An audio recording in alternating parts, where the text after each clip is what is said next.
So let's go back for one moment into plateaus.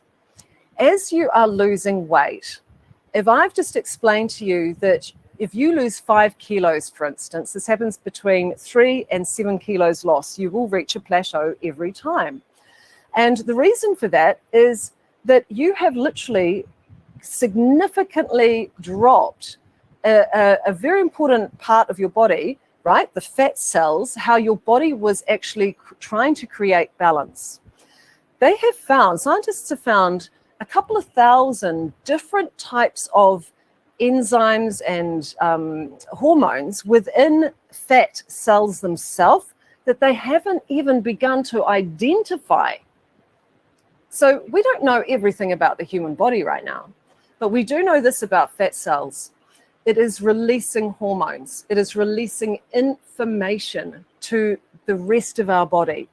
So my theory that I came up with a long time ago, which more and more science is backing all of this up now, and certainly through 25, 30 years of clinical observation with plateaus, my theory here is that the hypothalamus, it's almost like it goes into a protective mode while it needs to shut down and restore and bring energy towards this whole system to reset the balance of hormones in your body.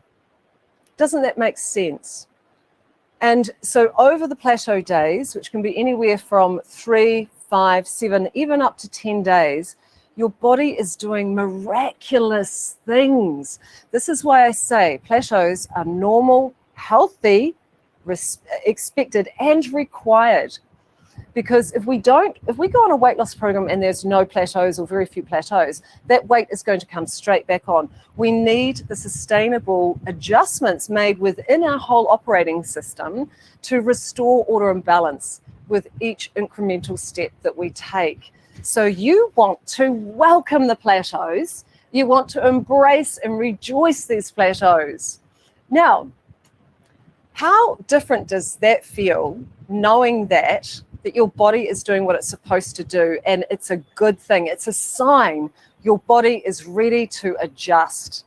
How different does that reality feel to the negative mindset of jumping on the scales without that awareness, going, oh, fuck, it's another bloody plateau and I've been trying really hard, and then all that negative stuff starts kicking into your brain, right? Doesn't it empower you? I think this is why knowledge is so important on a journey, which is why we created this community and platform to educate you on these things. It's better than reading a book and going it on your own, right? Because most people will do that and they'll reach these different incremental stages, all the little things that pop up over a transformational journey like this in mind, body, and soul, and they won't know really what's going on. So it gives the subconscious mind and our negative programming an opportunity to raise its head to sabotage us. So we want to get off that cycle. And if you're going to make a choice to go off plan, do so consciously. Do so by your free will and choice to do so. Now, that is very different to just unconsciously going off plan, right?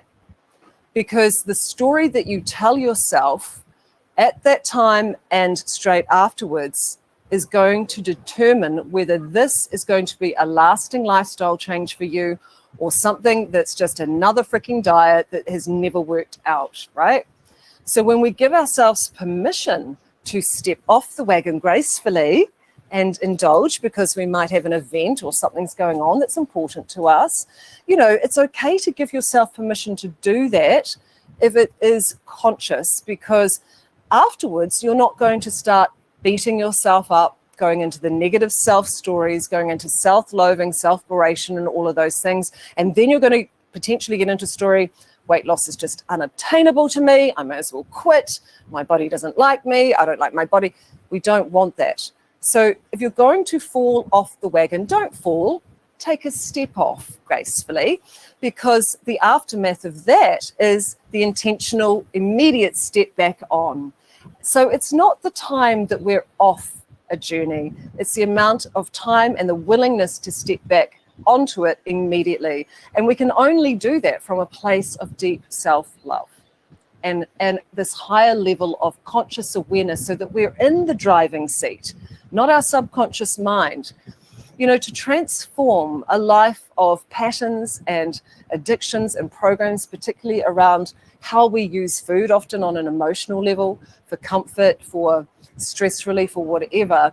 It is during these times that we need to be really kind of honest in terms of really looking deeply as to how our relationship with food is. So as we want to change our relationship with food as a long-term solution, there's only one way we can do that, and that is through self-love, returning to self-love. So bring in the compassion in any decision, whether it's a great one or a not so great one, always come from that place of deep self-love and compassion.